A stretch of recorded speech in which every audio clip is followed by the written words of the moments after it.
Wacana hijab itu baru 10 tahun terakhir gitu. Oh iya, 10 tahun yang lalu. Ini anaknya Gus Dur memiliki pola paham seperti ini. Jilbab katanya hal baru.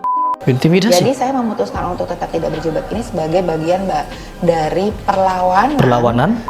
Dan ini sebagai anak seorang wali, di mana Gus Dur adalah dianggap sebagai seorang wali, tetapi anaknya tidak mengindahkan kewalian bapaknya. Apakah bapaknya sudah gagal dalam mendidik? Ada lagi yang ngomong, saya nggak pakai jilbab nggak apa-apa, yang penting kan hati saya pakai jilbab. Saya nggak ngerti apa maknanya tuh. Saya putar kepala saya nggak paham.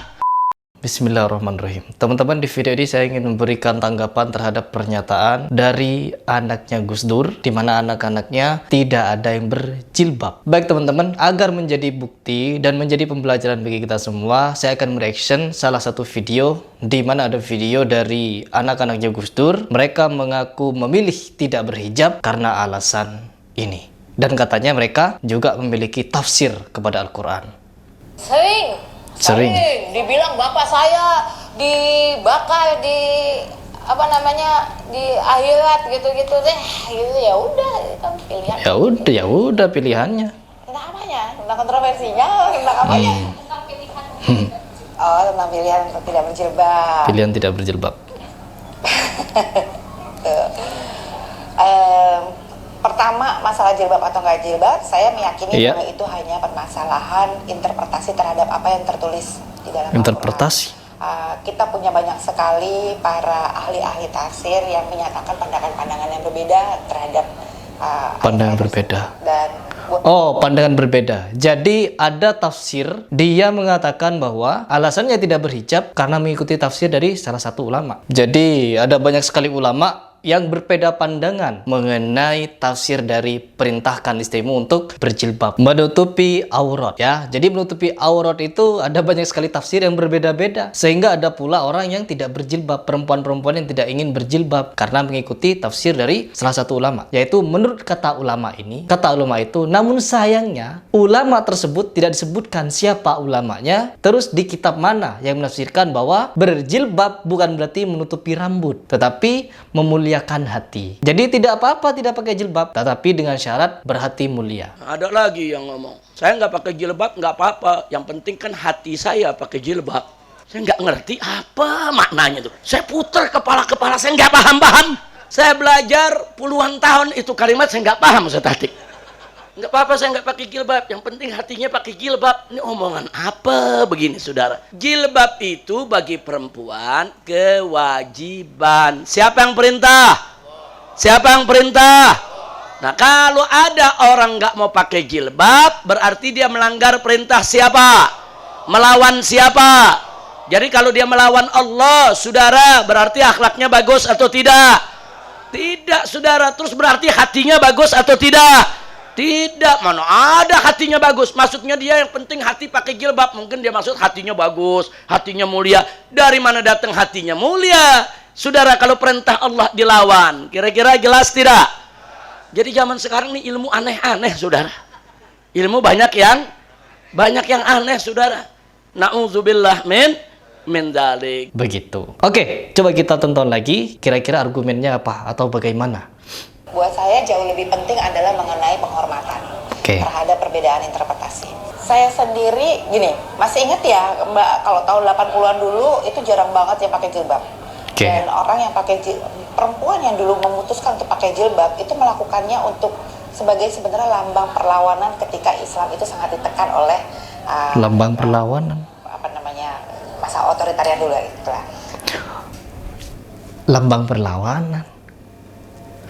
Jadi orang memakai jilbab itu hanya berdasarkan perlawanan, bukan dari perintah syariat. Dan ini yang perlu diluruskan. Dan seluruh ulama sepakat jilbab atau menutupi aurat dari rambut sampai semua badan, terkecuali wajah, terkecuali telapak tangan, itu hukumnya wajib di dalam syariat. Dan kita sebagai muslim tidak boleh menafsirkan ayat hanya menggunakan akal saja. Dan ini sebagai anak seorang wali, di mana Gus Dur adalah dianggap sebagai seorang wali, tetapi anaknya tidak mengindahkan kewalian bapaknya. Apakah bapaknya sudah gagal dalam mendidik? Belum tentu. Bisa jadi Gus Dur sudah mendidik anak-anaknya, mendidik istrinya, mendidik keluarganya, tetapi mereka tidak mau mengikuti didikannya, tidak mengikuti Ahlus Sunnah wal Jamaah. Dan ini sangat berbahaya apabila dicontoh. Dan kita sebagai seorang muslim yang diam saja, sama halnya kita mendiamkan pemahaman yang salah dan kita acuh. Diam, sudah ada ulama. Memang benar ada ulama. Tetapi kita personal diminta juga untuk berdakwah. Berdakwah dengan cara masing-masing. Seperti saya punya media sosial ini. Jadi paling tidak saya bisa menyampaikan kepada teman-teman saya, begini pandangan dari beberapa ulama yang bisa saya jelaskan. Bukan dari pandangan saya. Begitu. Coba kita lanjut lagi. Mana mereka tidak punya banyak ruang untuk berekspresi. Dan ekspresi. Jadi Jadi itu adalah salah satu sarana yang mereka gunakan untuk mengekspresikan keislaman mereka. Gitu. Untuk langsung untuk apa ya, dalam tanda kutip melawan apa yang ditindaskan ke mereka. Sekarang saya melakukan hal yang sama tapi kebalikan gitu. Kenapa? Gimana? Caranya beda. Dulu jilbab yang ditindas, sekarang yang non jilbab itu sering banget ditindas. Maksudnya? Orang-orang yang tidak berjilbab itu dianggap sebagai less muslim gitu ya, muslim yang lebih rendah. Tipe Siapa? Jadi kenapa orang memilih untuk tidak berjilbab? Itu karena beberapa alasan kadang. Tidak ingin mengikuti tuntunan syariat dan tidak ingin menutupi aurat. Dan ingin tampil fashion, mengikuti zaman. Yang penting hatinya mulia. Begitu. Bagaimana hati kita bisa dinilai mulia ketika Allah memperintahkan, wahai Rasulullah, wahai mukminin, perintahkanlah istri-istrimu, anak-anak perempuanmu untuk berhijab, untuk menutupi aurat dari ujung rambut sampai ke ujung kaki gitu. Dari situ ketika turun ayat itu, istri-istri Rasul yang sebelumnya tidak berjilbab, istri-istri mukminin yang sebelumnya belum berjilbab, langsung berhamburan mencari kain-kain terdekat untuk digunakan sebagai hijab. Begitu dulu. Oke, lanjut lagi. Dipandang sinis, dipandang rendah, dianggap tidak beriman, dianggap tidak mau mengikuti aturan agama, dan Ya, kemudian betul. dengan menggunakan interpretasi-interpretasi tertentu dipaksakan kepada orang-orang ini. Dalam beberapa kasus bahkan anak-anak mereka kemudian mengalami intimidasi. Intimidasi? Jadi saya memutuskan untuk tetap tidak berjilbab ini sebagai bagian dari Perlawanan? untuk memperlihatkan bahwa Islam itu sangat beragam. Iya. Intimidasi terhadap interpretasi yang berbeda terhadap atas apa yang tertulis di dalam Quran. Enak ya.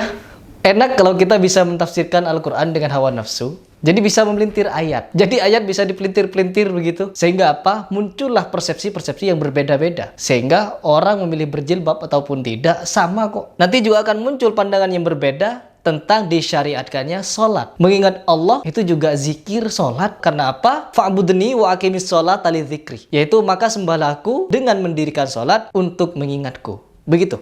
Jadi nanti sholat ini bisa diartikan beragam karena ada mengingat di belakangnya. Jadi yang penting kita ingat kepada Allah itu sudah sholat. Masuk waktu duhur, ingat, wah ini duhur ini. Diam mengingat Allah, selesai. Tidak perlu ambil wudhu padahal dalam kondisi najis dan lain sebagainya. Jadi nanti akan muncul faham-faham yang tidak sesuai dengan anjuran Rasulullah. Begitu. Jadi tidak boleh kita membiarkan faham-faham seperti ini liar di masyarakat dan menjadi tontonan publik. Karena apa? Ini akan mempengaruhi orang-orang muslim agar ke depan menjadi seorang muslim tidak perlu berjilbab. Nanti mentafsirkan sholat, tidak perlu mendirikan sholat. Yang penting ingat, muncul tafsir-tafsir yang sesat nantinya. Dan ini berbahaya. Anaknya ulama, anaknya wali, tapi pemahamannya seperti ini. Dan ini sangat beresiko. Coba kita selesaikan reaction. Dari lahir nggak pakai hijab gitu.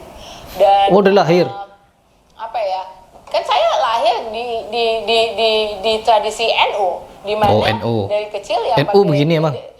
Yang pakai, kita pakai kerudung. Kalian yang NU komentar di bawah, apa kok NU memang seperti ini? Gitu. Dan yang pakai hijab itu nggak merasa itu adalah bentuk hijrahku dari satu kondisi yang buruk kepada kondisi yang baik gitu. Karena gini, karena itu akan jadi membuat saya jadi punya penghakiman gitu. Jadi kayak emang saya siapa berhak menghakimi orang-orang yang nggak pakai hijab, kemudian adalah orang-orang yang tidak tercerahkan atau kemudian Islamnya nggak baik atau apapun gitu. Lah wong wacana hijab itu baru 10 tahun terakhir gitu. Itu orang-orang yang terdahulu. Orang-orang. Itu kita mau bilang semua mereka Islamnya nggak baik. Kalau kita dapat 10 tahun yang lalu. Ini anaknya Gus Dur memiliki pola paham seperti ini. Jilbab katanya hal baru. Na'udzubillah min dzalik. Rasulullah SAW mengingatkan para sahabat, mengingatkan para istri-istri mukminin untuk menggunakan jilbab agar apa? Agar selamat, menyelamatkan diri dari apa? Dari fitnah-fitnah. Dari pandangan-pandangan yang membuat orang lain itu bisa terjebak ke dalam syahwat yang berbahaya. Bukan hal baru yang baru muncul 10 tahun belakangan ini. Na'udzubillah min dzalik. Islam dari mereka kok. Terus kita berani-beranian, kok saya berani-beranian gitu misalnya menganggap mereka Islamnya nggak baik gitu. Tapi kalau kemudian ditanya, kenapa harus menjelaskan? Saya nggak akan jelasin. Selama society itu kemudian udah mencap duluan, kamu nggak pakai hijab itu salah, udah titik. Ya udah, tidak memberikan ruang untuk diskusi, tidak memberikan ruang untuk kemudian ada diskursus-diskursus lain gitu. Ya sudah. Sebenarnya ulama telah memberikan nasihat memang kepada kita untuk mengikuti ulama-ulama yang lurus dan berpegang teguh kepada aswaja, yaitu Ahlussunnah wal Jamaah. Di mana tidak ada Islam yang bergolong-golong. Yang selamat hanya golongan Islam NU, yang selamat hanya golongan Muhammadiyah, yang ini, yang itu. Yang selamat itu adalah aswaja. Islam yang mengikuti Ahlussunnah wal Jamaah. Siapakah mereka? Yang mengikuti Al-Quran dan Al-Hadis. Bukan yang mengikuti pikiran-pikirannya sendiri. Manusia yang tidak mengenal Al-Quran dan Al-Hadisnya itu sangat berbahaya untuk dibisikkan oleh jin dalam hatinya untuk melakukan penyesatan-penyesatan.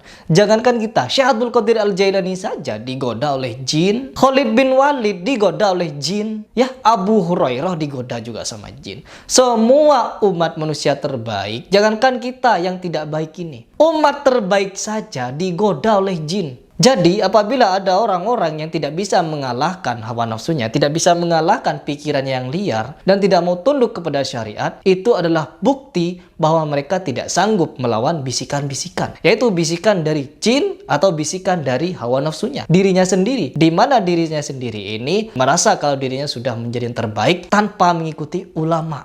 Apalagi mereka katanya memiliki ulama dan tidak disebutkan ulama mana yang menyebutkan dibolehkannya untuk tidak menggunakan hijab. Ulama yang mana? Ya, sedangkan 4 mazhab saja mewajibkan itu. Wajib hukumnya berjilbab. Bukan tidak. Jadi di video ini yang saya ingin buat, saya tidak sama sekali menggunjing atau menggibah dari kepribadiannya si anaknya Gus Dur ini. Ini bukan aib mereka, tetapi ini adalah pemahaman atau syariat akidah. Apabila ada orang yang menyatakan di media sosial berteriak-teriak di muka umum, berhijab itu bukan berarti kita harus menggunakan pakaian-pakaian yang menutup aurat, menutup muka, menutup rambut dan lain sebagainya, tetapi memuliakan hati. Ya, penghormatan. Nah, ini kan hukum. Sudah memberikan hukum terhadap syariat. Dan ini adalah hukum yang tidak tepat, tidak benar. Di mana keempat mazhab tidak membenarkan perihal ini. Dan kita sebagai seorang muslim yang mengikuti mazhab ini, tidak ingin meluruskan, tidak ingin memberikan bantahan melalui video atau bagaimana, diam saja gitu. Maka kita sudah di posisi salah. Kenapa? Kita melihat ketidakbenaran, kita melihat kemungkaran, kita diam. Ini yang disebutkan, orang yang diam ketika melihat kemungkaran, maka dia lebih mungkar daripada pelaku kemungkaran. Karena disebutkan, diamnya orang benar itu adalah setan yang bisu. Begitu.